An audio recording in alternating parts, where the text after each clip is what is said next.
நீ கொடுத்ததற்கே நன்றி சொல்ல முடியவில்லை இன்னும். இதில் அடுத்தடுத்து கேட்பதற்கு அஞ்சுதே என் உள்ளம். யா அல்லாஹ் யா அல்லாஹ் சுப்ஹானல்லாஹ். யா அல்லாஹ் யா அல்லாஹ் சுப்ஹானல்லாஹ்.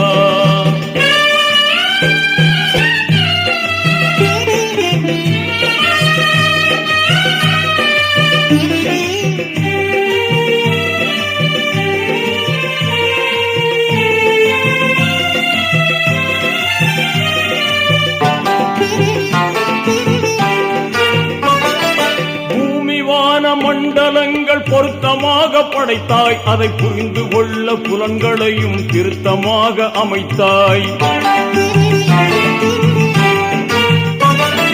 பூமி வான மண்டல